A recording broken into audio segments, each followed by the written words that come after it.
Holy cow, welcome back to another Boxscore Geeks show. Apologies, it's been a while, and what we're going to be doing is maybe calling this show the Bury Our Heads in the Sand, because the news right now in NBA land is COVID, and don't want to talk about it, Brian.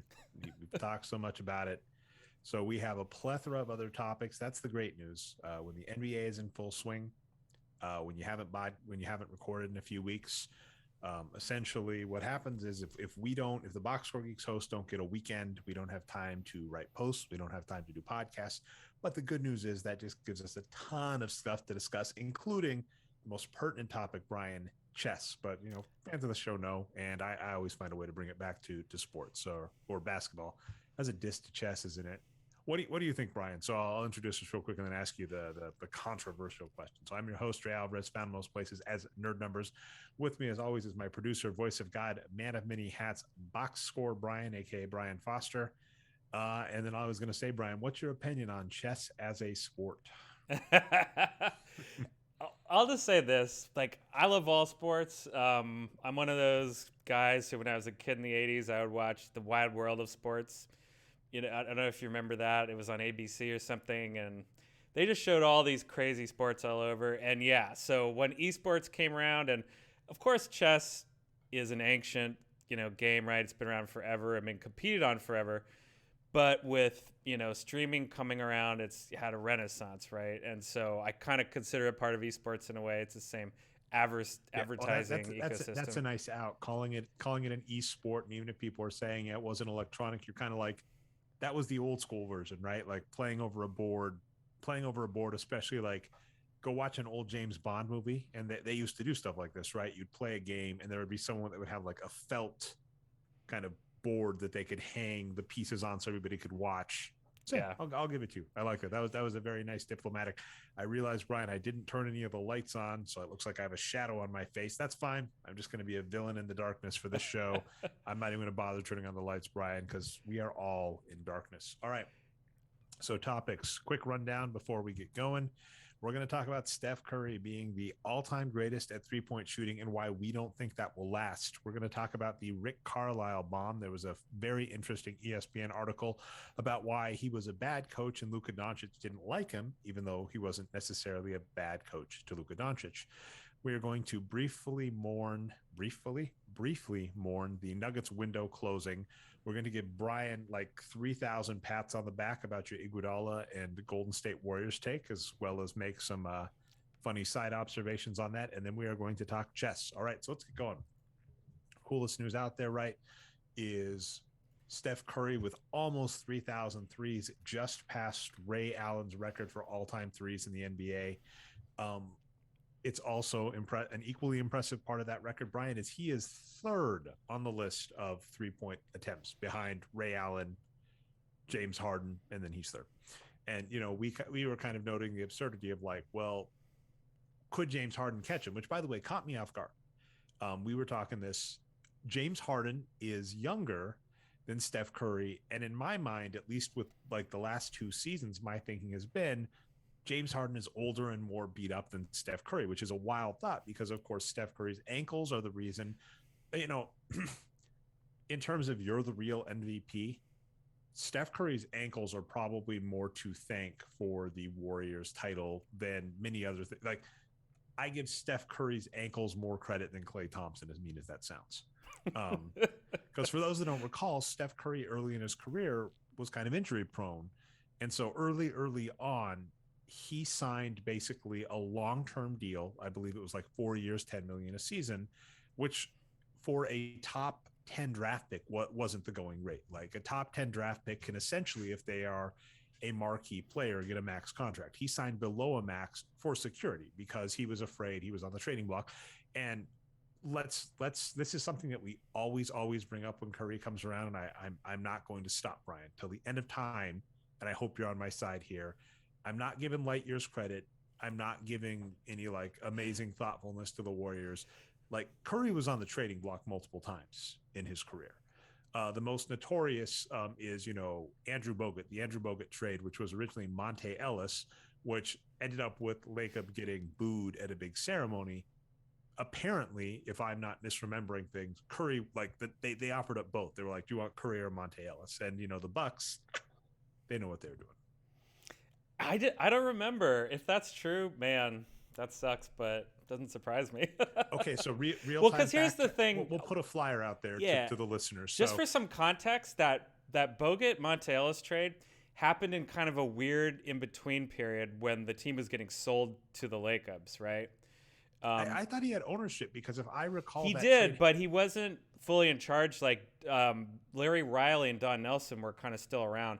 Maybe Don Nelson wasn't, but Larry Riley definitely was, and he's the guy who actually drafted Steph Curry. So it's not clear to me if Lacob was the driving force on that trade or if it was Nelson Riley. So I'm not really sure. Well, regardless, I mean, Curry was on the trading block. Then when he was supposed to get extended to his max, they were like, maybe we'll play ball and we won't just give him the max. And it's just like Curry is the franchise. Curry was legitimately an MVP caliber player last season. Brian, the right player, won it, but Curry was MVP caliber. I think probably the front runner for MVP this season at the moment, unless things have changed dramatically. But at the same time, kind of a very interesting story to get to where he's at now. And the reason we bring that up is I don't think this record is going to hold up. And that is not a dig to Steph Curry by any stretch of the imagination. Rather is observing a few things. One, Steph Curry came in after his junior year. So he went to college for 3 years. I'll go off a brief projection. Something we've been talking about forever is like the end of one and done. Especially with like name and likeness rights becoming a thing. And a more interesting one is like Zion is just not staying healthy. And there was that moment in college, right? Am I misremembering? Zion was the one who broke the shoe and got injured. Yeah, that's right. College game. And at this point, I think it is neglectful of the NBA as a whole to allow students to go to college as a professional athlete, right? If I want to go to college and code, when I was a coder in college, it is not like the school had me in really dangerous conditions for, say, my wrists or my brain, the things that would need to become a coder. But at least even as recently as like Zion times, like there are like rules about how much students can have, and they're not official employees. So they don't get like workman's comp and stuff. It's like at this point, it is irresponsible to let top caliber players go to college, which probably means the end of one and done. And so if we get another Luka Doncic that can actually make threes in the NBA and starts from a good rate, because I mean, like a funny name out there is I think like Donovan Mitchell is one of the fastest like 500 threes or something, if I recall. And he's not a great 3-point shooter. He's okay. But it's like if we get a really good 3-point shooter out of the gate that's taking 10 a game, I think he'll pass Steph Curry's record, which, I mean, but yeah, I'd be curious your opinion on that, because there are other things, right? There are other parts of NBA history that, will not get touched. Yeah, I'm just going to go straight to his numbers on good old Boxscore and yeah, he didn't attempt more than 10 three-pointers per 48 minutes until his fifth season in 2013-2014, right? Which is when they, started doing well in the playoffs and, of course, won the title for the first time the year after that. But, yeah, he was taking 6-7 threes a game early in his career for the first 5 years or so. And what's he doing now? 18.7, double, triple the amount he was taking per 48 minutes early in his career. So, the league has changed so much. And I'd be remiss if I didn't say he's the one who changed it. But still, he just didn't have the opportunities to take a lot of threes that he does now. And that whoever the next Steph Curry is will have when they first go into the league. Yeah, and I mean, I'll say this. I still don't think teams are taking enough threes, even like Steph Curry. Like, here's something that we might actually bash in the very near future, which might be fun, is the skill curve, Dean Oliver's usage curves. And here's the annoying part. That chapter in Basketball on Paper, so Dean Oliver's theory is, as a player takes more shots, their efficiency goes down. It has to. That's his argument. He's wrong, but that's his argument. Even with that being said, though, if you believe that logic, then when you have a player even like Steph Curry who's shooting 40% from three, well, Greg Steele at one point did a mental thought experiment about getting rid of bigs, about the death of the bigs. We'll come back to that in just a second too, by the way, Brian. Got to give you more kudos for being right. But Greg Steele's kind of point was, if you start calculating how good you have to be even from three to get rid of layups, it's a really hard trade-off. But it's the other same game too. If you look at how good you have to be from three to make up for mid-range, it's not hard. I was actually laughing at something here. I think one of our, I believe it was Kurt Goldsberry, apologies if I'm mistaken. But there was an analytics writer who's like, Kevin Durant is fighting back against the analytics war on mid-range shooters. And the logic was Kevin Durant's mid-range twos were above the league average for three, if we counted true shooting. That was the logic. And what's frustrating is, first off, you have to compare Kevin Durant's three-point shooting to his mid-range shooting, and Kevin Durant as a three-point shooter is still much better than that. And also, Kevin Durant is an anomaly.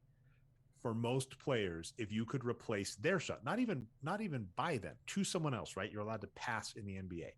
If you were allowed to replace the efficiency of a mid-range shot with a three-point shot, you would average three-point shot. You would take it every day and twice on Sunday. And we still get to that same point, right? If I have a player that is shooting 40% from three, why can't they take another three? And I do not believe, even if we look, the allocation of the NBA shot is turning very much into into layups and threes, but it's not 100% there yet. And I'm like, turn up the gas. And so if that happens, right? If a team really I don't see why a team couldn't take 80% of their shots from three on a given night. I just don't. Well, so you get it. A number I saw going around today was basically nowadays teams take 50% of their shots from the inside and 50% from the outside, and those are mostly threes. And if you go back 30 years ago, it was the same thing, right? It's just they were long twos instead of threes. So, but I mean, you could be right. You could. Basketball references numbers, by the way. And so I want to be very clear on inside. By inside, I mean layups. So that's 0 to 3 feet. Because something that is this is remarkable to me. So I'll have you guess and then give you the numbers. So Brian, I'm going to give you two ranges. And we could probably even go a little more granular than this. We should, but I'm not able to. Oh, good. A game show segment. Let's do it. Yeah. Okay. Field goal percentage in the NBA, 0 to 3 feet. How efficient do you think teams are from 0 to 3 feet on average? I think it's in the 60s. It's pretty high, maybe higher, 70s. 60s, yeah. You want to go up a little? Well, I know the best players are like 70s or 80s usually. So I'm guessing it's 60s on average. Yeah, it's 60s, but you want to say high 60s or low 60s? 65. How about that? 67.2. Okay. So Price is Right rule, you've got a good chance. Yeah. Okay. Field goal percentage. 1%, Dre. I pick $1 in Price is Right rules. No. Field goal percentage 3 to 10 feet. What do you guess? 45? 42. 42. Last one. Field goal percentage 10 to 16 feet. That's like 40. 42.2. So 40, actually, okay. So that's a remarkable thing that I'm a much better guesser than I thought I would. Yeah, I pretty well. I mean, it's also possible you look at these numbers regularly, so that's in your subconscious. But what I'll say is essentially last one. This is pretty easy to your point. Field goal percentage from three. That's up to like 36 now, 35. 35, and I think it's down this year. I think Cuban was commenting on that. And people have had theories on like the ball or whatever. But, and I mean, don't forget that's you basically multiply that by 50%, so that's over 50%, right? So, essentially, though, there are on average in the NBA only two places you want to be shooting from: next to the hoop or behind the 3-point line. Now, last question, Brian. I'll make it just one number because this can't be that exciting without like you. If you had it queued up and had the numbers in front of me, I'd like something, but I realized me just reading it. What percentage of shots do you think teams take 3 to 10 feet and 10 to 16 feet combined? And actually, I'll give you one more: 16 feet to 3-point. So all three of those zones that are not at basically rim non-worry ball. What percentage at this point? I guess it's like 30. 35%. So yeah, I mean, they're still taking a third of their shots not from the prime ranges. Yeah, that And proves I your mean, point. there is a possibility. We've talked about this a lot before, and Steph Curry counts. If you can get I think most NBA players, if they get an open shot, make a good shot.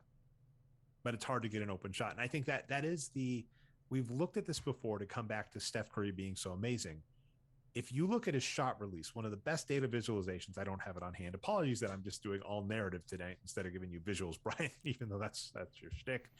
But it was a really cool data visualization that showed the average speed of release by player. And Curry's like half the speed of average. Meaning if you look at the time it takes for the player to get the ball and shoot, Curry's is just wicked fast. And I think you and I have speculated that before. Curry actually hurts a lot of mainstream metrics, I would argue, because the new thing is sports view data. And sports VUR is these cameras across the top that take images, take a picture basically. So it's a grid of cameras across the top of every single NBA court that take images every some set of milliseconds, right? So multiple times a second, and keep track of where all the players are and where the ball is. And then tries to automatically infer things such as if a player is so close to another player, they are contested on a shot. And something you and I have speculated on for years is that Steph Curry is not guarded on shots that by a lot of normal metrics or eye test, right? Me watching the game would think he was covered. And that's his magic. That's his amazingness. So, I mean, if these percentages, if it was like 10% from 3 to 10 feet and it was like 60%, we go, oh, they're taking open shots. But what is clearly happening is they're taking contested shots, because even Ben Wallace, I would not want to play Ben Wallace in a game of horse, even though his NBA numbers are terrible. Any player that makes the NBA can make open shots. I'm going to make that assertion right now. And that's the main reason to take the mid-range shots, right? When you're wide open. Yeah, and I'm saying just the data. I mean, it's basically either these players completely forget how to shoot when they're wide open, or they're taking contested shots. And I mean, we watch games, and we've talked about the psychology of sport a lot. One of the hardest things for professional athletes to do is let go of ego. So in so many of these games, it does turn into, I'm going to shoot over this player. One of my favorite examples is actually Magic Johnson. Magic Johnson has an infamous play, or famous play, the baby skyhook. I call it infamous. It's probably famous. And if you look at how the play was drawn up, and I hope I'm not misremembering, I keep saying I'm like, I saw the sports segment, but there was an interview talking head with him that I really do want to track down one of these days. I saw it like a sports bar, actually. And he was saying the play was drawn up for him to pass the ball to Kareem. And what ends up happening is he goes, how many times do I have the opportunity to take the Celtics down with the shot? So he takes the shot. And if you watch the play, Kareem is wide open under the basket. Now, if Magic wants to, he can probably take the Kobe assist argument. He goes, I believe Mikhail, Bird, and Parrish all collapse on him. So he can go, hey, it's 2 shots. If I try and pass it to him, they might pick me off because they're all coming at me. And this is Magic Johnson, who, basically a ball is a dart to him. He can hit 50s with that ball every time. So him saying, I don't know if I can make the pass, I'm like, okay, Magic, whatever you say.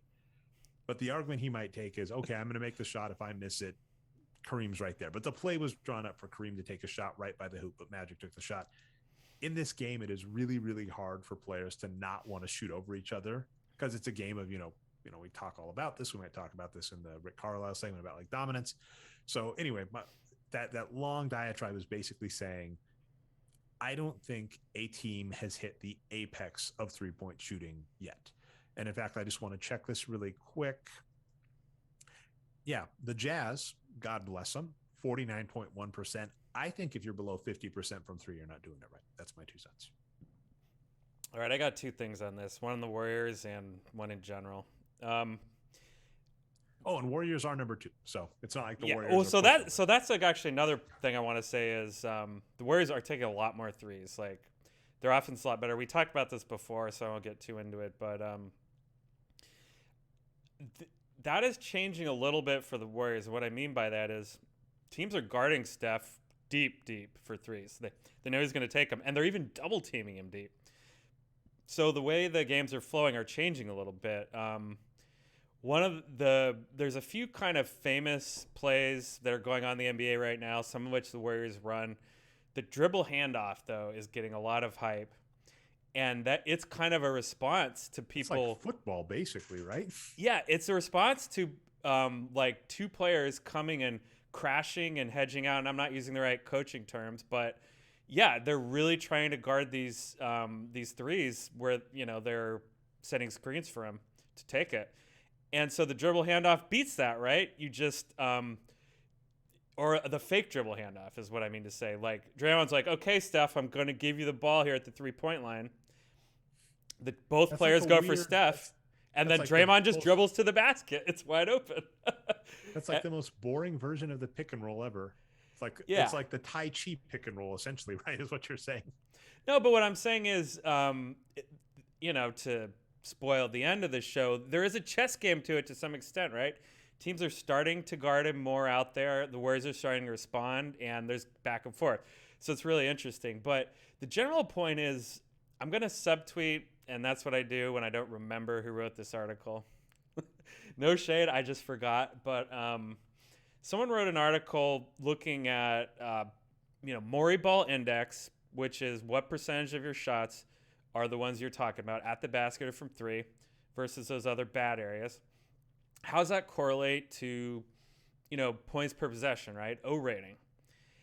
And that is starting to break down a little bit now. The team they specifically referenced was the Houston Rockets. Houston Rockets had a Morey ball index, despite Morey being long gone, near the top.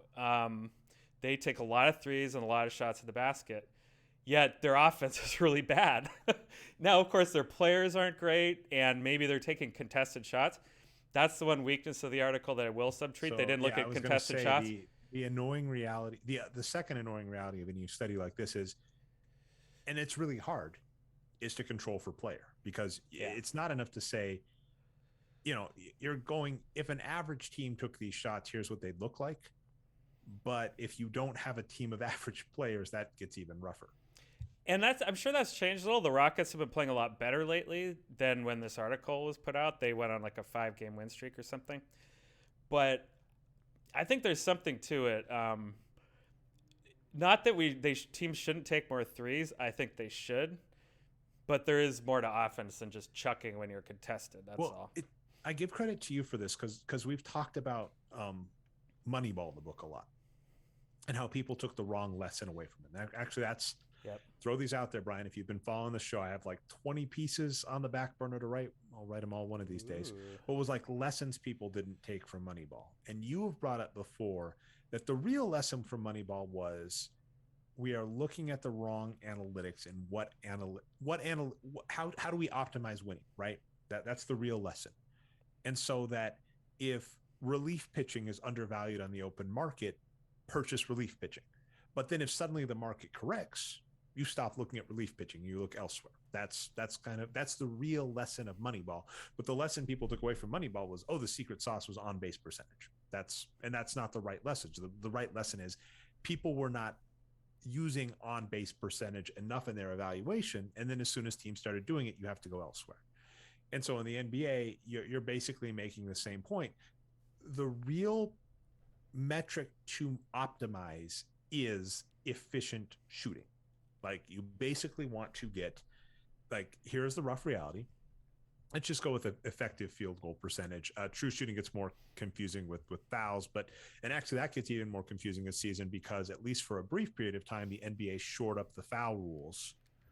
And so the type of shot, I mean, that was kind of the deal breaker between, like, if you're talking Curry versus Harden, Curry's game is like, I'm going to take wide open shots or threes. They're all going to be gorgeous, or I'm going to pass the ball. And Harden was a passer too, but he basically said, I'm going to take wide open three. I'm going to take lots of threes because his 3-point rate is a lot worse than Curry's, pass the ball or drive at the hoop and try and draw a foul. And they've stopped calling the fouls as much. And so for a brief period of time, by the way, he's not the myth of James Harden's demise are long gone. His production is back there. Yep. But just like Nets are the number one seed right now, I think, right? They're playing pretty well. Oh, Nets. Yeah, I was like, not Rockets, but yeah, he's not on the Rockets anymore. But yeah, basically, if I go here really quick and I look at effective field goal percentage, in the NBA is 52.2%. So basically, any shot you take, you want to be better than 52.2%. And as an example, there are only two teams, the Jazz and the Warriors, who get better than 50% from outside of 0 to 3 feet and not in the 3-point range.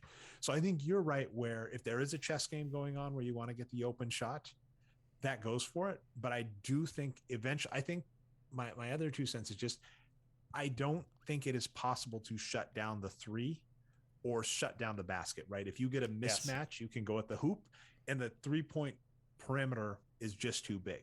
Yeah. So I think you're right, where like how to get there is the right maneuver.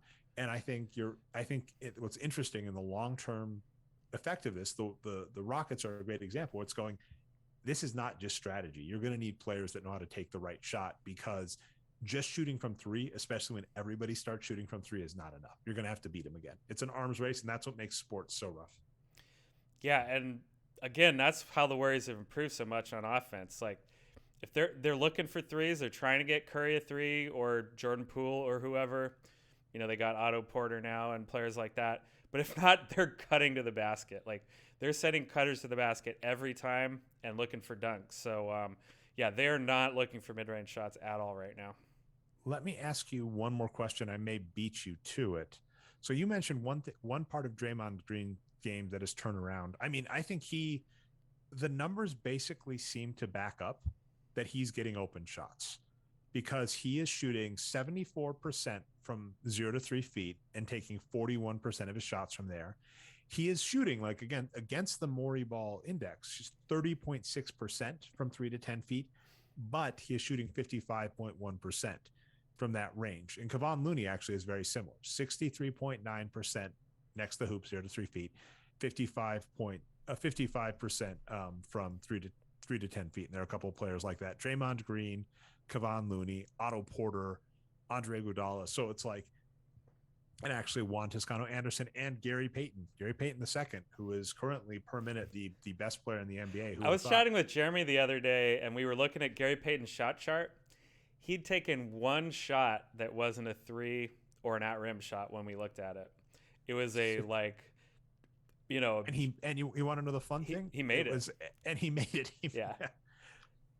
But I mean, what you're telling me, right, is the Warriors are doing things correctly. They're doing a Morey ball, but then if that doesn't work, they're not forcing the shot. They're then getting the open shot. But they're still running their style, though, right? They're still running the motion offense, the Spurs style, Steve Kerr offense. They've just, adapted and made it even better. But sorry, go ahead. Oh, no, 100%. And so I'm going to give you two things. I'm going to have you, we've been doing trivia segments. This one, there's no answer to, but I want to get your opinion on before we move on to the next segment. Namely, one, I think we agree, but just verifying, do you think Steph Curry's all-time three-point record, and I'm going to make this really hard, including the remainder of his career, gets passed? Yeah, I think so. Just because what we were saying, someone's going to come along that's going to start shooting a high volume of threes at 19 or 20 years old and keep it up, and I think that's going to happen. But second question then, so we agree. This is a harder question. Wow, I just turned red trying to go to StatHead. That's funny. Second question. Do you think the player that passes him is currently in the NBA? The most likely is probably Trae Young. I think he's the youngest who takes the most threes. I'd have to look. I'd have to look at the rates that he's got right now. And I'm not going fast enough. I was going to try and do three. Yeah, let's see. So, okay, let's do this. I'd say likely not, though. Likely not. Okay, maybe so under 50%. Let's do this. I'm going to do over 500 minutes played in a season, 3 points per game, over 5, and let's see if I can do age. So I actually do pay for it's just a failure. Come on, actually, I think there is a biographical. Yes. Okay, God bless age. Basketball Reference. Okay, so age, I'm going to do any 220. So here's the filters I'm going for. 3-pointers per game, that's made, over 5, minutes in a season over 500, age 0 to, and I'll actually go up 1, 0 to 21. So get results. Let's see how many players. That has not happened. Thus far in the NBA, there has yet to be a 21-year-old making over 5 threes a game with over 500 minutes played. So, I mean, I don't know what Trae Young is doing this season. Yeah, I bet So he's too old. He's probably like 23 now, right? yeah. My 2 cents at this point is, I mean, he's only making 2.8. Yeah, he's not doing anywhere near enough. My 2 cents is he gets is Curry gets passed, and it's either by a rookie this season, a rookie or sophomore, or a player not in the league. So I don't think it's a player that's on anybody's radar. Very similar to Curry. Curry wasn't on people's radar. Kinda, right? Let's do that revisionist history too. He was picked 7th in the draft, right? He was not an underdog. But I Yeah, don't all think the the Knicks players fans wanted him, and the Knicks fans were like appalled when they weren't able to get him. And the Knicks even tried to trade for him, I think, because there's a famous video again of Don Nelson, the guy who drafted him, saying like, "Yeah, I called up Steph Curry and I said, come and pack your bags and don't unpack them. You know, you're staying here in the Bay Area. We're not trading you." Like he gave him a pep talk about how he wasn't trading him because everyone thought he was. And then, I mean, one other thing, I'll get this other dig. We always take digs at light years. At this point in NBA history, by the way, the only player that's made over 5 threes a game in the NBA is Steph Curry. So until we start seeing a player hit that mark, it's just not happening up to age 29. But the other thing, I bashed light years. I bashed. We're going to move on to the Mavericks. I'm going to bash the Mavericks and the Rockets with Daryl Morey.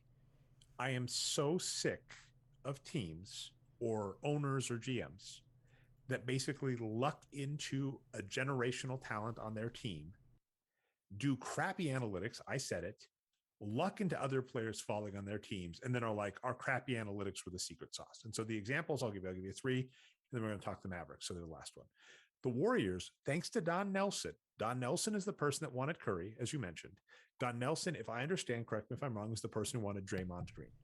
The reason the Warriors were a powerhouse were Draymond Green and Steph Curry, and then Andre Iguodala and Kevin Durant forcing their way onto the team beyond any cleverness. And what I will give full credit to, I will give full credit to Bob Myers for not lying about this in public. He has been very open and transparent I didn't tell these guys, I didn't make clever moves to get these guys here. They wanted to come here. They forced their way on the team, and I didn't stop them. Now, what I'll give funniness to that when we're talking coaching and front office and managing is sometimes the correct maneuver for a manager or a boss or a coach is just to get a lot, is so that people don't hate you. And so in the land of front office managers, infamously, we at the Wages of Wins ran an article kind of chastising a lot of the cliche stuff Bob Myers said when he was hired. But the irony is, the one thing Bob Myers does really well, he probably does multiple things well, but one of the things he does really well is he gets along with the players, and the players seem to like him. And that is huge, right? It is huge that people actually want to play for you. But that being said, they lucked into all that stuff. And so the Rockets, another example, right? Daryl Morey for years has been championed as like this analytics head. And I keep mentioning this, like the Undoing Project. I quit it like 4 times because they keep bringing up Daryl Morey going, our analytics squad realized Kyle Lowry was overrated and we got rid of him.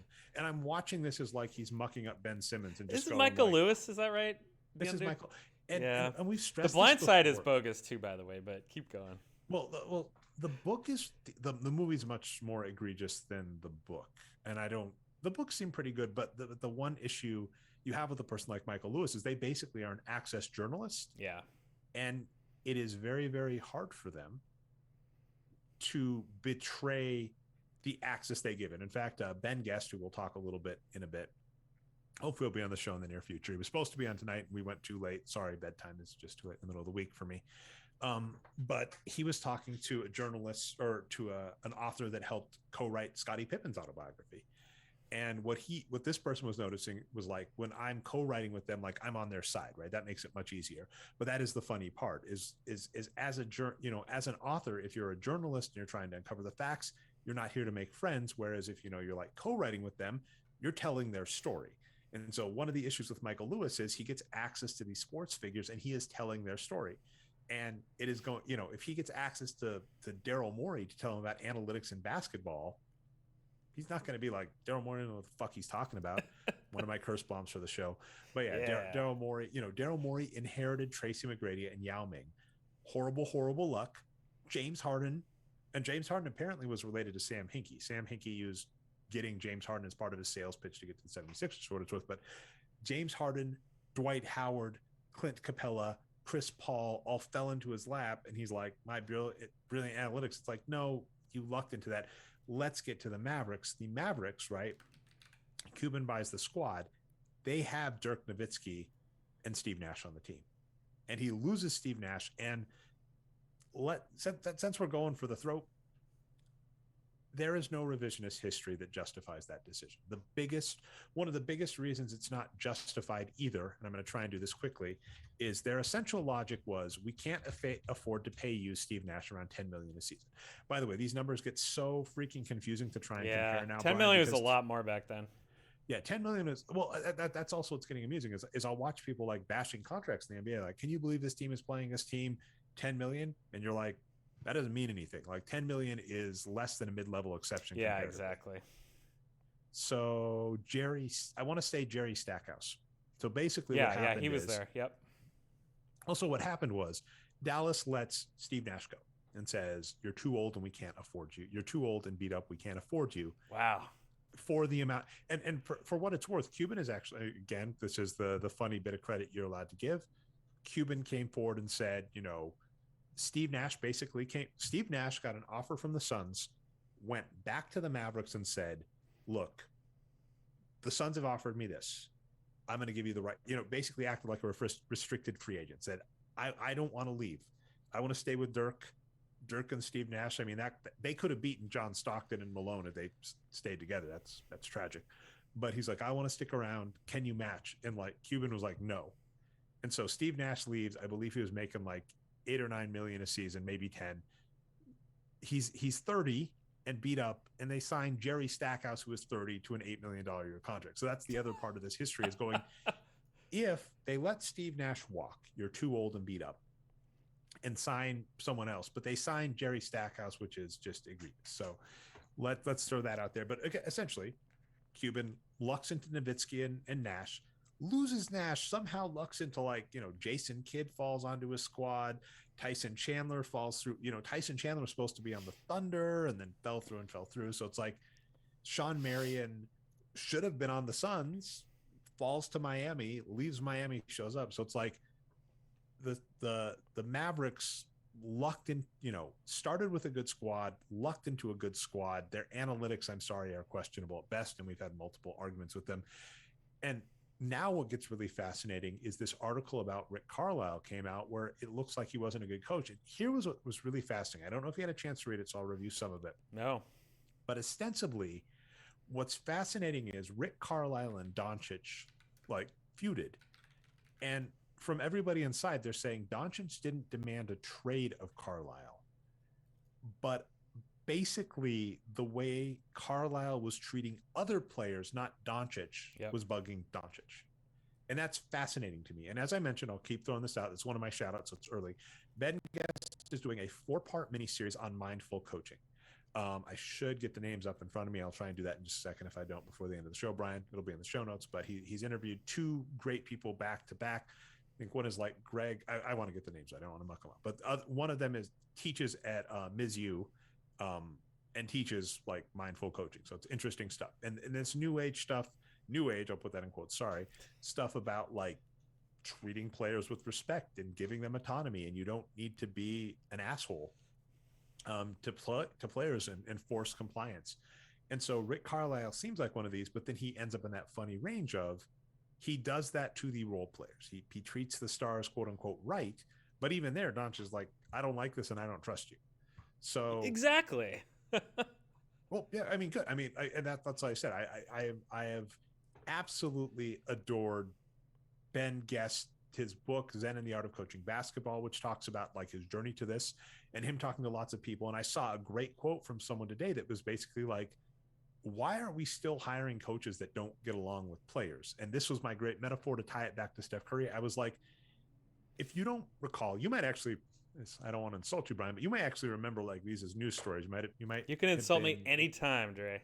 You might be young, old enough to remember these, but basically I recall three scenarios. One, I know you don't remember, but the other two probably. Wilt Chamberlain got in a fight with the Lakers coach and was benched during a finals game. And the coach was like, you're staying on the bench. And the Lakers went on to lose the game. And basically the consensus at the time was Wilt Chamberlain needs to listen. Later, yep. Dr. J had the same thing happen with the Philadelphia 76ers coach. He didn't like how the coach was coaching, didn't think he was using him correctly, got in a feud with the coach, and the coach was like, and the consensus was Dr. J has a bad attitude. Most famous one recent-ish, and it's perfect because it's 80s. So 80s lines up with the three-point line. Magic Johnson gets in a fight with Paul Westhead, I want to say. Yeah. And again, the same, and by the way, Magic Johnson seems to have changed over the years, but at the time, Magic Johnson was very clearly playing the media and going like, I'm not saying I want to trade, but there's a flaw here, right? And it's like, do you want to keep the superstar guard that just won finals MVP, or do you want to keep your coach? And so they made the right decision. Luckily, some teams don't, right? The Clippers keep Doc Rivers instead of Chris Paul. But same point, for a brief period of time, Magic Johnson was considered a pariah for feuding with the coach. And what I kind of have said is, the old school coaching model of yell, do what I say, you need to listen, took a brief step forward in the 80s, very much like the three-point line, but has kind of lagged behind for years, much like the three-point line. But at this point, it is really, really bizarre. And sorry to be briefly woke about this. It would be hard to say, not even maybe a little bit racially motivated, to go, why do we think you need a coach that is an asshole to their players to run things right? And I'm actually going to give a shout out to a really weird shout out, Brian. So did you watch the TV show The League? Yes. It ended terribly. Its last season is one of the worst seasons of television I've ever intentionally watched. If I remember, they went off the deep end. Like, it was weird shit. They had some horrible storylines, some really weird stuff. I think a couple of actors said, I'll only show up if I don't have to come in. So like, the wife of one of the main characters was on Zoom the whole time, and like Seth Rogen just did a voiceover. They did an animated episode. What was bizarre is, in the midst of this terrible season, there was a good episode, because Pete, one of the main characters, who's supposed to be really good at fantasy football, he's got an office job, and he gets so upset at his fantasy football squad. He's like, I quit. I'm going to actually focus on work. And he helps do project management. And he's got this boss, and he's like telling him, and they do the fantasy football comparisons. The boss is like, we got this new project coming up. What should we do? And Pete's like, okay, well, this guy, you think he's good, but he really, if you really look at his stat chart, his best years are behind him. His best project was 3 times ago. That's all he talked about. His last 2 projects have been a bust. This person you think is reliable, but actually they have this thing going on this weekend, so they're not going to be there. You're going to want to take them off. This person you absolutely need, right? It was actually really well done and humorous.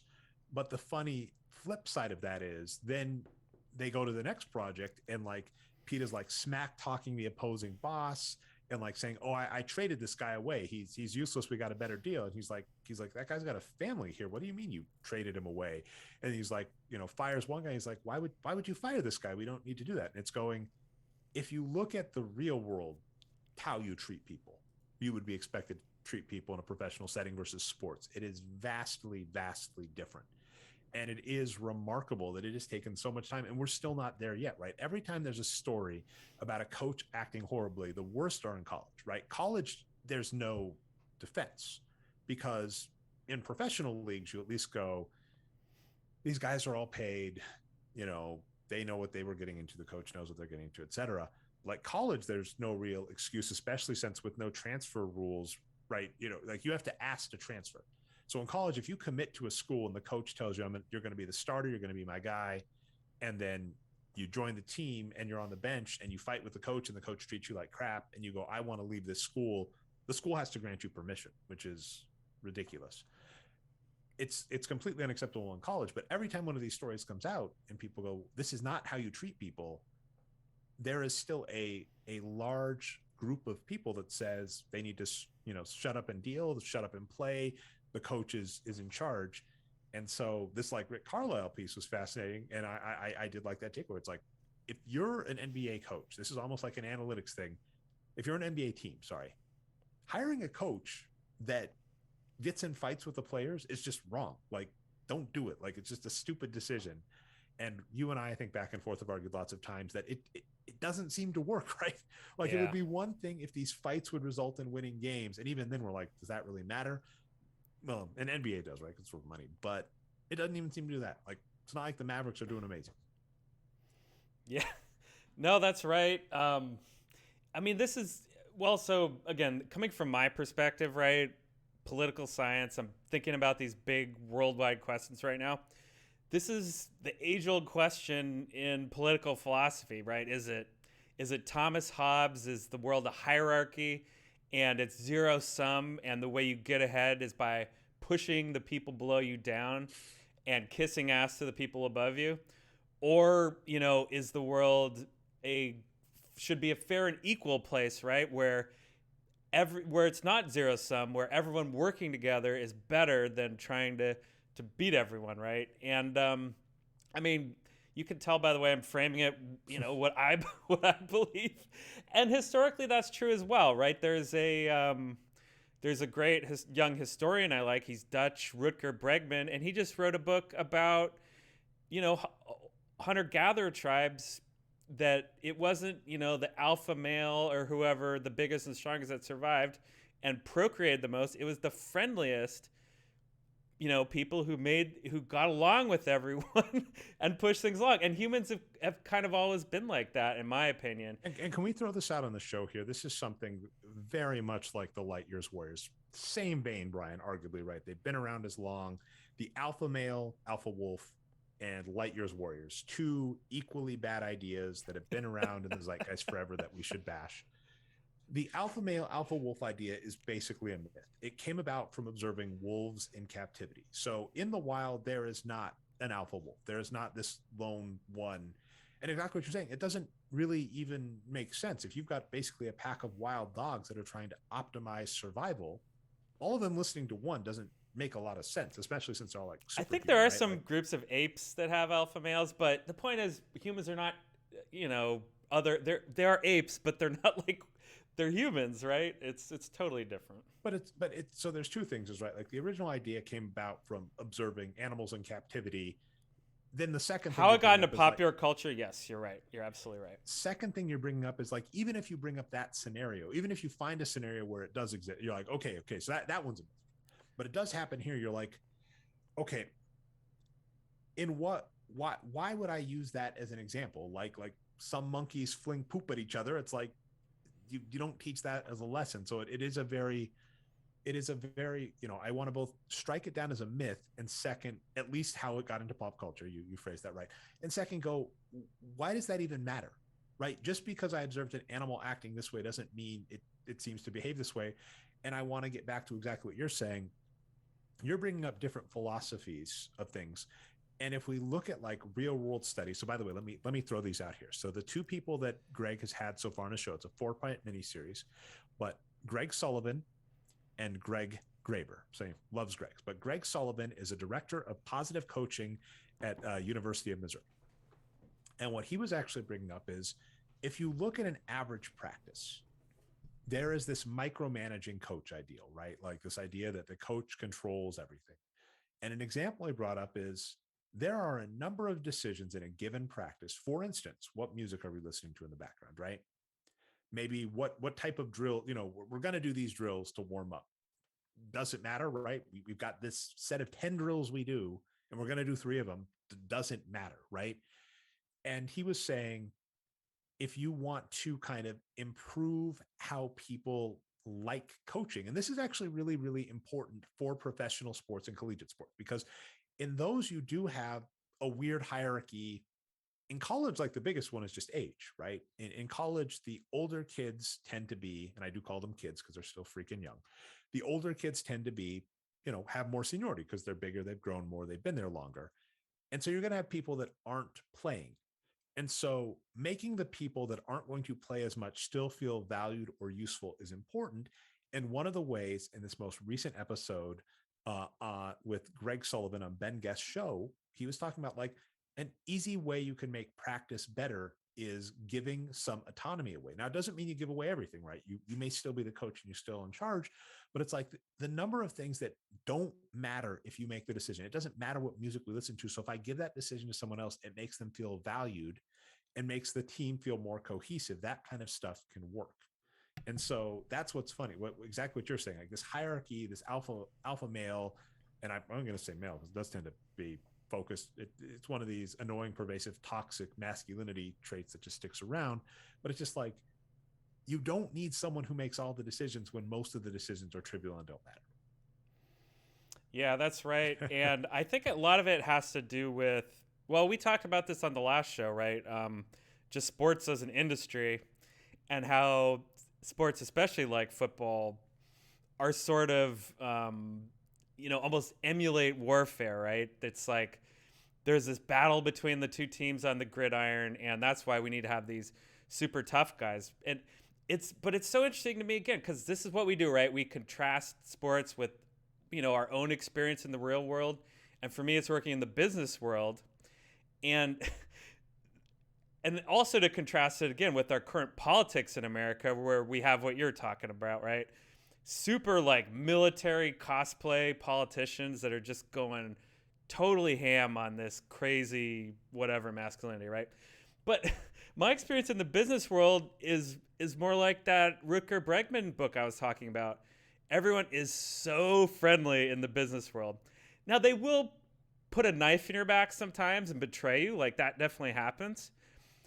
But that's not how you make connections in business in general, right? Everyone's just trying to get along, trying to make stuff happen, and even if they hate your guts, they're going to be super duper nice to you.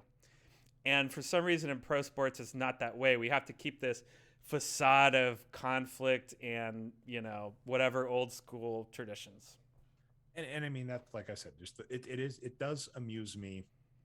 One thing I hope to talk about with Ben in the near future is just like all of the research on sleep and rest and things like meditation is huge. And we have all these systems that just like hate it, right? 9 to 5 jobs, school, particularly high school. I look back at high school with such disdain with how I am as a learner and how I'm like a night owl. And it's like I was a B- student in high school, which was good enough to get me along and may have helped me in the long term actually because I went to a state school with a very affordable ish, still not affordable relative to baby boomer eras. I've been seeing a lot of that go around with politics lately with the canceling student debt and older people going, well, I worked my ass off through school. And it's like, no, you paid significantly less. It's like if the way, maybe that's what they need to do, right? Maybe a real politician needs to go, all we're going to do is set it so that people are playing proportionately as much as baby boomers are for school. And if they do that, I mean, that would essentially be canceling student debt. And we've said this on the show before too, Dre. This is called the boomer trolley problem. Why Yeah, would why would I misdirect the train? It would be unfair to the people it's already run over. well, and it's also funny is their logic is it would be unfair of me to stop a bus from running over these people because when I was a kid, I got hit by a go-kart. Yeah, that's a No. much better example. But you know, all of these studies, like sleep was the particular example, right? All of these things on like things that work better. So when you're talking collaboration, getting along, autonomy, mastery, and purpose is what I've heard it called. Greg on Ben's show had another frame, but a lot of these are around like the way to make happier and more productive workers is these things, and all the research agrees with it, and it's frustrating. Okay, Brian, I really want to talk chess. So our last two Yeah. topics I'm going to go through quick. I'm just going to give a moment of silence. Nuggets title window was closed, kind of, as long as you have a star. Steph Curry is showing this example too, right? The Warriors look dead. Steph Curry is healthy. Draymond Green came back healthy. We're going to talk him in just a sec. They got a couple of good players. Boom, they're in a title window. The Nuggets have Nikola Jokic, the best big man, the best passing big man of all time. They've got a shot. The problem is they just lost MPJ, so they're paying a bunch of money to Murray, Michael Porter Jr., and Aaron Gordon. Aaron Gordon is on the court, but he's overpaid. That would be fine if they had a full roster, but because they're paying over half of their cap to Murray and Michael Porter Jr., they're out for now, barring something, and that would still be okay. They would still have a chance, but then they signed Jeff Green and Austin Rivers. So For now, it's beautiful, Brian. There was a 5-game stretch. I may write a piece on it at some point where I thought the Nuggets were the favorites to win a title, and not only that, more importantly, had a title window, had multiple seasons. And let's be clear, in the NBA, a title window is like 3 seasons. That is the most you can reason if you have a squad. Title the not 6, not 7, not 8. LeBron was lunacy at the time. 3 years is about what you get for a title window. I thought the Nuggets had odds-on favorite for the year, 3-year title window, and we got none of it, which is ultra depressing. And it's closed. It's like not fully closed, right? It can get pried open really easy, right? If Jeff Green and Austin Rivers get traded for Otto Porter and Andre Iguodala, right? It could open right back up, but that's not happening. Ben had I keep bringing him up, sorry, and part of my let's be clear, he was supposed, as I've mentioned a few times, Ben Guest was supposed to be the guest, and just scheduling failed. So I feel bad because I had like all of these topics that were prepared. I was like, let's talk to Ben about this thing, and he's not here, so then it just sounds like I keep bringing up. So just so we're clear, he had a really fun tweet about the best passing team. So if you were to construct the starting 5 in NBA history of all-time passing teams, and I had a little bit of back and forth with some people. Basically, I tried to use like a cheat code of like using Magic Johnson as a power forward, and people were like, well, let's stick to real position, right? Real position at prime. So I believe the one I came up with was Michael Jordan, or not Michael Jordan, sorry. He's cool, but he's going to follow the other one. Magic Johnson, James Harden, LeBron James. Now, the last 2 is just what we were talking about. Draymond Green, and Nikola Jokic. That was the team I came up with.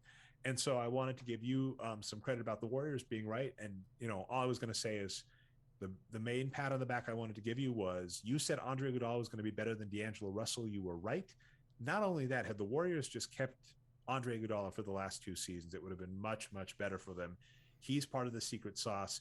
The other one, though, is Draymond Green is amazing. And we already talked a ton about him, but we do have to give credit to his passing. He is an amazing passing big. And when I was looking up the stats, like basically Jokic and Draymond are at least peak seasons the best passers at their respective positions. Yeah, Draymond's having basically a career year. Maybe not, but really close. I think it has to do with his health. His passing is still really good. His defense is still really good. But he's just finishing at the rim now. And you were saying, he takes a lot of shots at the rim. And his 2-point shooting percentage is way up this year. And I think that's a big difference. He's just physically able to get inside and dunk in traffic even. So, he's had such a great season. Absolutely. Okay, so I didn't want to get that out of the way. So apologies, that was going to be slightly longer, but talked a bunch about the Warriors are getting bumped for the Warriors, if that makes any sense. Yep. Want to talk a little World Chess. For those that don't know, the World Chess Championship just resolved. Magnus Carlsen took it in decisive fashion. It was an interesting 2-parter to that because he played Nepomiacci. I hope I said the name right. Apologies, Jan, if you listen. That is a tricky name, by the way, because it's spelled Ian, I-A-N, but it's pronounced Jan.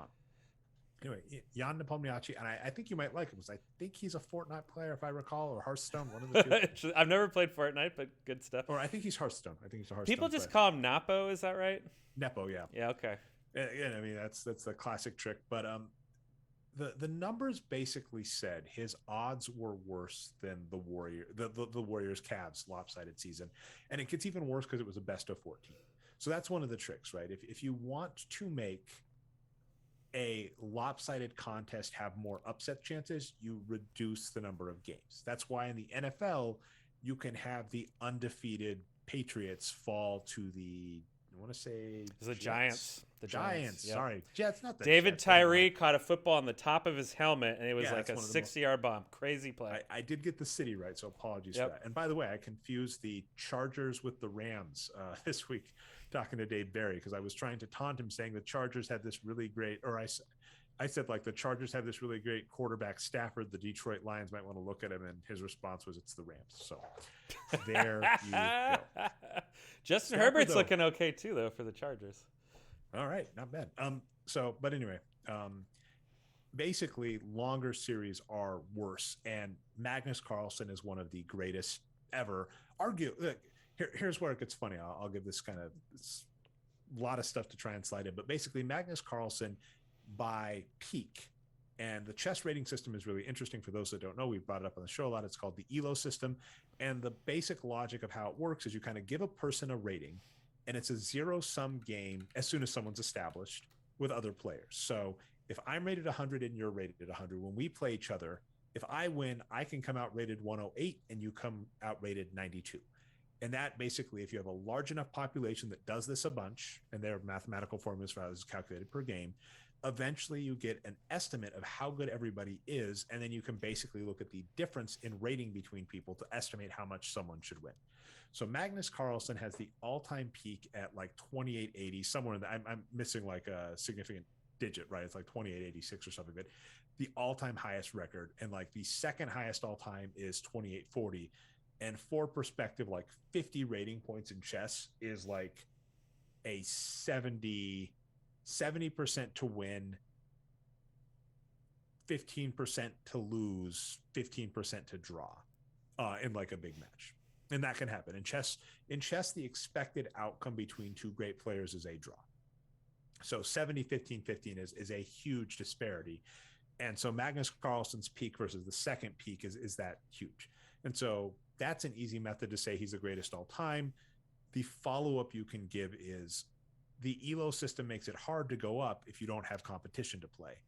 And so Gary Kasparov, you can make the argument, who is the second highest all time, might be greater than Magnus by some. And that window, it's very much Michael Jordan, LeBron James, where LeBron James has long since lapped Michael Jordan, and the only accolades remaining for Michael Jordan to take on the court. I think off the court, Michael Jordan is the most impactful basketball player ever, and no one will ever match him. You know, as a flash in the pan, right time, right place, interesting. right time. Some will say it's Bird and Magic. They came before Jordan. He did, but I'm saying actually they started the movement. I'm saying Jordan was like top of the mountain, right? When the NBA reached the apex of its popularity and had a face, Michael Jordan was there. And, you know, the unfortunate reality is it could have been Bird and Magic as well.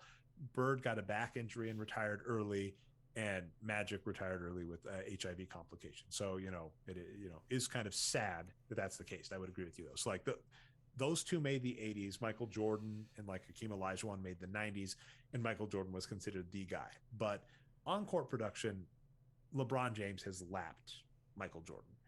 And at the moment, Gary Kasparov, longevity-wise, you could probably say, has had a longer career than Magnus Carlsen, but they have both defended their world title 5 times. So Magnus gets one more, stays number one for another 10 years, and the door is shut. But the argument some have made for Gary Kasparov does he have tougher rivals like Karpov and? Well, other way around. Interesting. Kind of. Well, so Karpov, by the way, is ridiculous. But actually, that's the funny thing. Kasparov versus Karpov, Kasparov was much, much better than Karpov on paper. Same point. But Magnus has more players that are closer to... Magnus Carlsen, relative to his rivals, closest rivals, is about as far apart as Kasparov was from Karpov. And Kasparov-Karpov is one of the most legendary rivalries, but it's very lopsided. Kasparov, like, after their first match, just like won them all, although a couple in very exciting down to the wire fashion.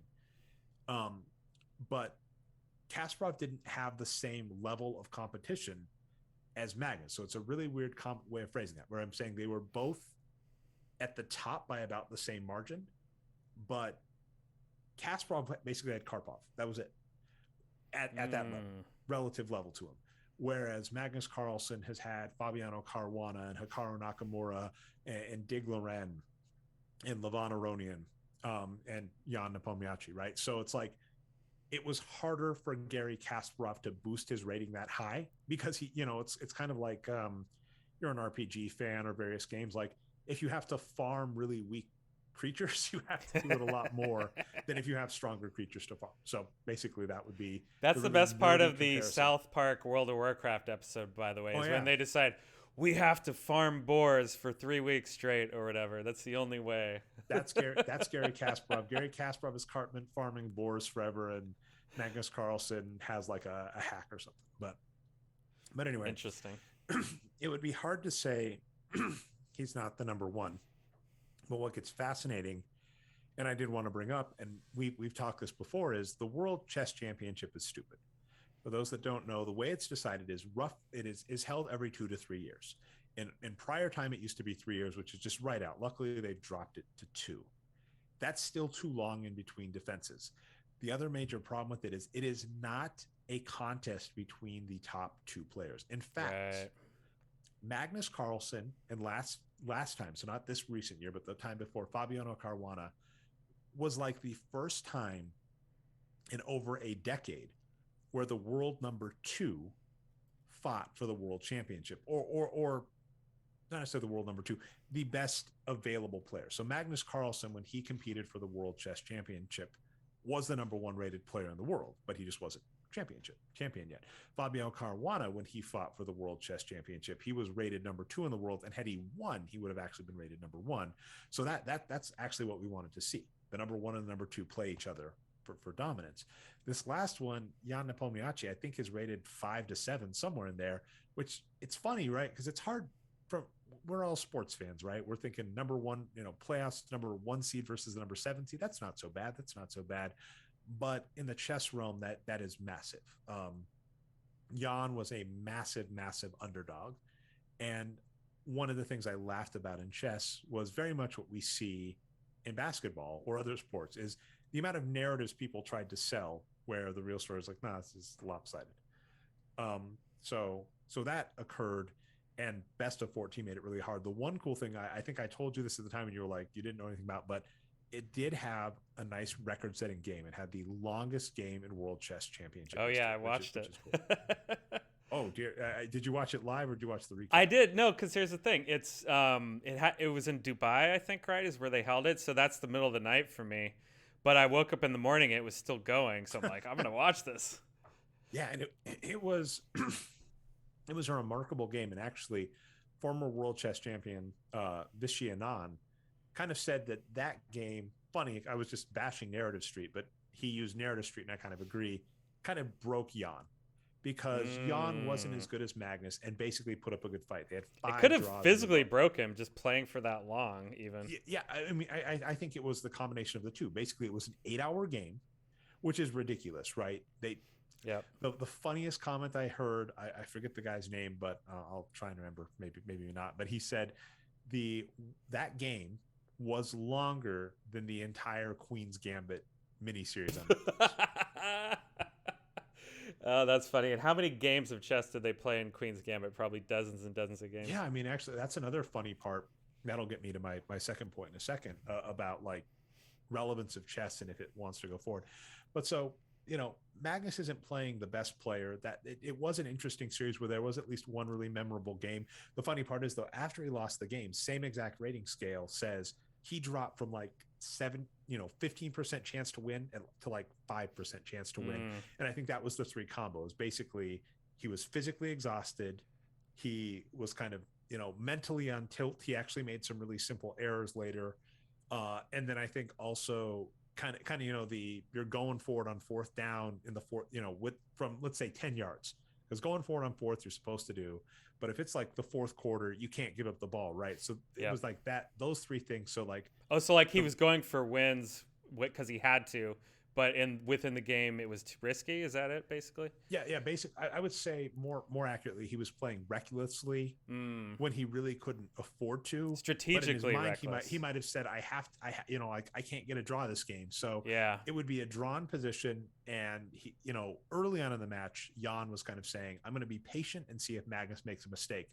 And Magnus is that damned good. He didn't. There was a point that game we're talking about where Jan had him kind of against the ropes, Magnus against the ropes, where it's time controlled. Magnus had 3 minutes to make 10 moves, which in classical chess is huge. Yeah, that's so hard to do, to play at the top level with that little time to think. And he did it. And like, that's the breaking part, is you basically go, I got this guy as close to dead as possible, and he came back and won a drawn position. And that's actually a comment I've heard about Magnus's style, which is he will often not go for the optimal strategy, he'll go for like a top 3 move. That's what Vishy Anand said. He said Yeah. Magnus doesn't always play the best move, but he never plays the 4th best move. He'll always play a top 3 move. And there's also a theory that what Magnus will do is he'll go, I'm going to play the move that is going to frustrate you the most. Well, so is it right that, yeah, he does play to draw the games out because he knows he's going to do better later on? Is that accurate? Well, it's interesting. This is almost like a pace adjustment argument. So, an argument in basketball we've heard is if you are the superior team, you should up the pace. And this isn't hard math, right? Like if every given play, I'm expected to win by 0.2.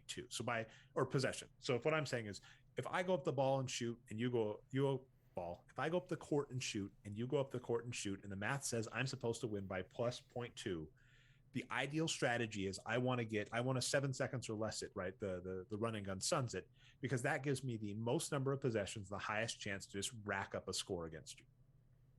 Magnus is basically doing this that he's saying, I am better than you by enough where if I prolong the game, you are eventually going to screw up. I am eventually going to do better than you.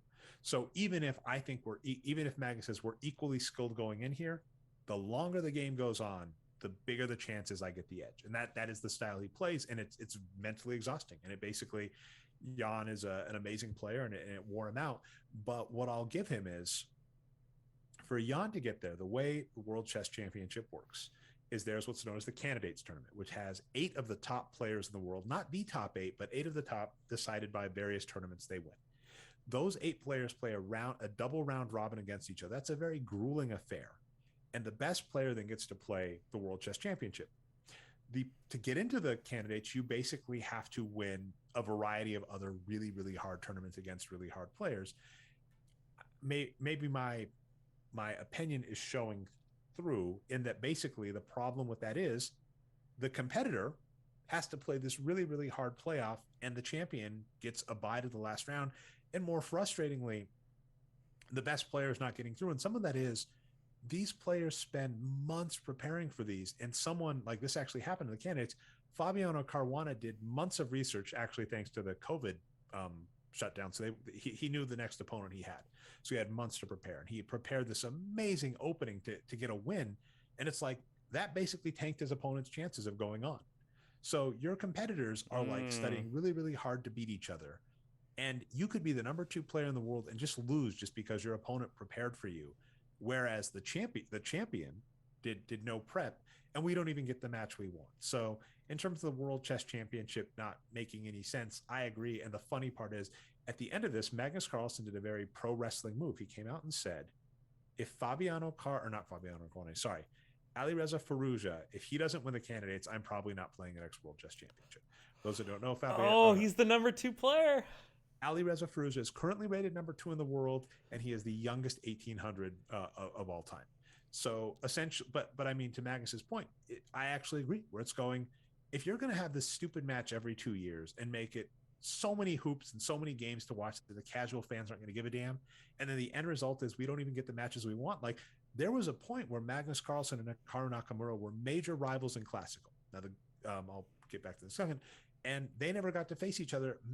Hikaru lost by 1 game in the candidates. He made the candidates tournament, was talking shit about Magnus Carlsen, was rated number 2 in the world, and didn't make it to the finals.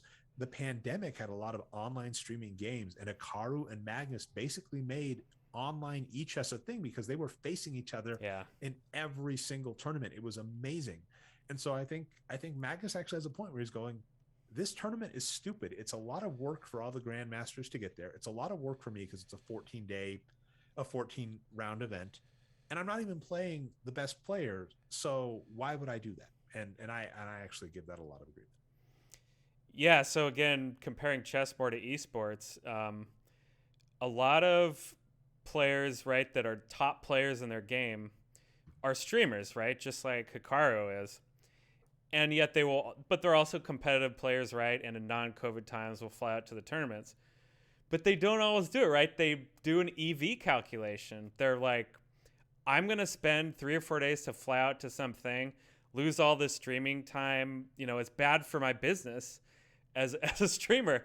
And I totally sympathize with what Magnus is saying. I bet, I'm sure he's a competitive guy and loves to be the world champion, but he's got to think of his day-to-day stuff. Well, I think if you're the very top two in the world, the money's worth it.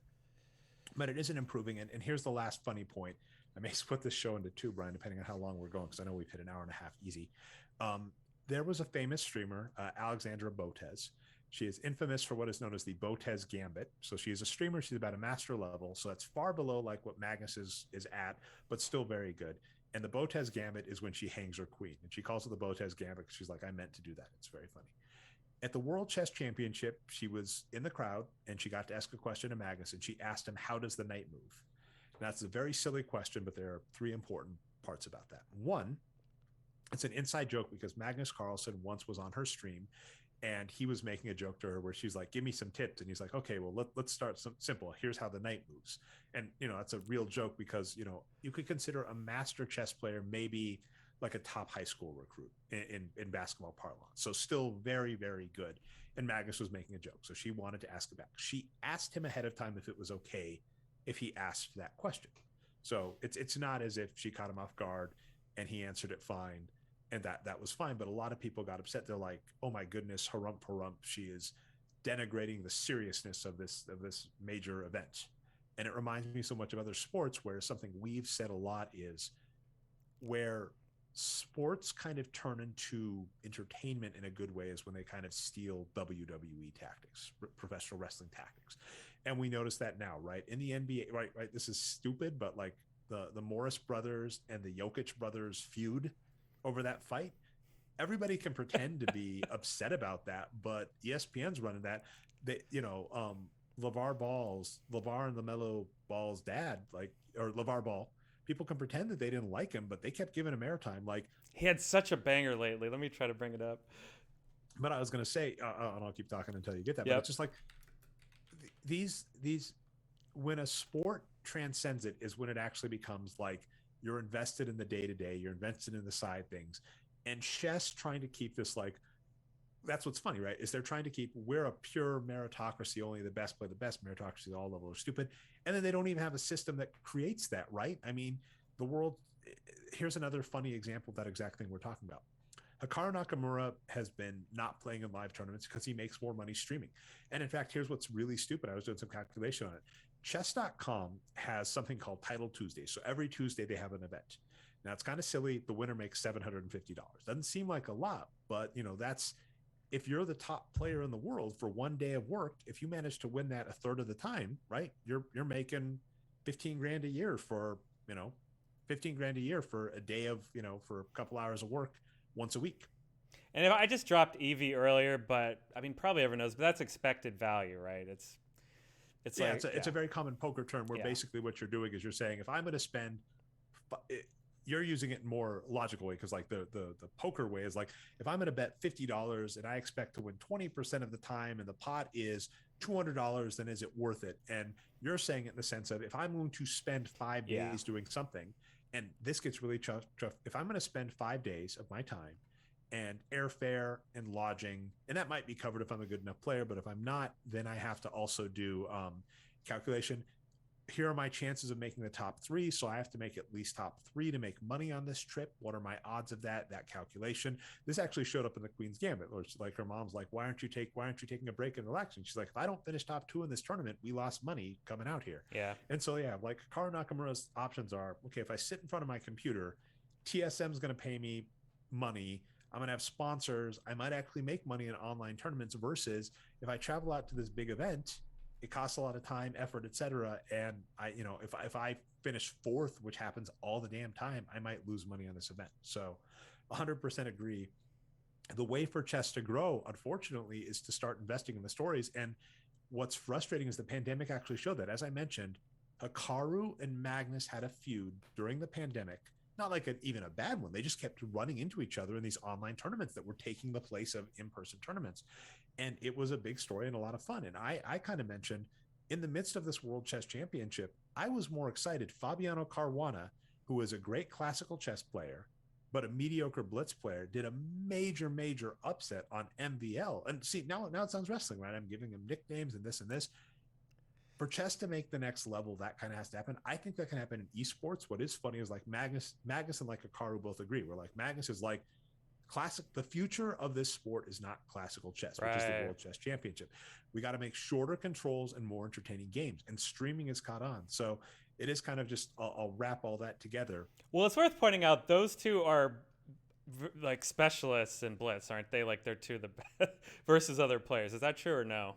Yeah, and the silliest thing as to why some of the traditional chess methodologies are wrong, as an example, is Hikaru Nakamura went and did actually do an in-person tournament. He played the United States Rapid and Blitz event. He went undefeated, United States Rapid and Blitz champion.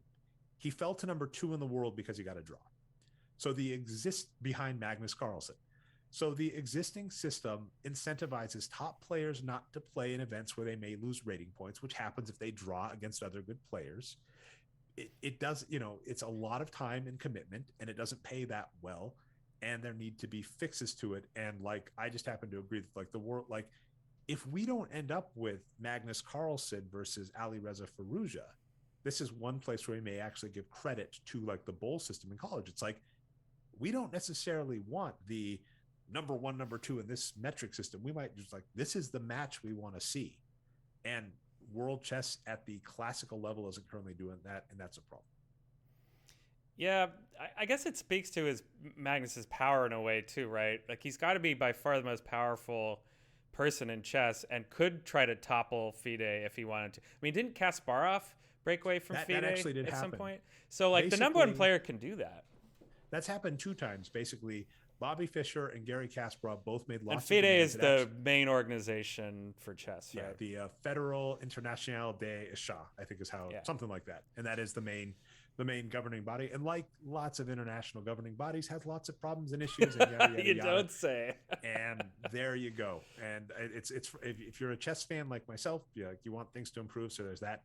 Thank you very much, Brian, for letting me ramble on that. I'll end with another shout out. I will be playing in the Marshall Rowland Wisconsin closed reserve section this weekend. So if you happen to be out there, if I get the show up before then, I'll be there playing chess. I have been hit by the chess bug, so there is all that. It's better than other bugs. Yeah. Don't be like the Lakers. I've got my booster. Good work. I've gotten both COVID shots, and it's mask required. And I don't know, Brian. I don't know. Okay. Anyway, I'll if you have any other shout outs, then I'll end with mine, and that'll be our show. No, just thanks for coming on tonight, and let's hit the road. Yeah, thanks for letting me ramble chess, but I think I had a nice, easy. Hey, I learned a lot. I learned a lot. When we were talking about basketball, you were like, I don't want to talk basketball right now. And I'm like, I agree. One last shout out I'll give is the Gamefully, so that's spelled Gamefully Unemployed podcast. I actually sponsored a podcast on there. So they're doing a series called Old Smith, New Smith. And so they're going through the works of Kevin Smith, comparing his oldest movie to his newest movie, going like basically. So they started comparing Clerks to Jay and Silent Bob reboot. They just did Mallrats, and they're gonna tie that with Yoga Hosers. So I'm a big Kevin Smith fan.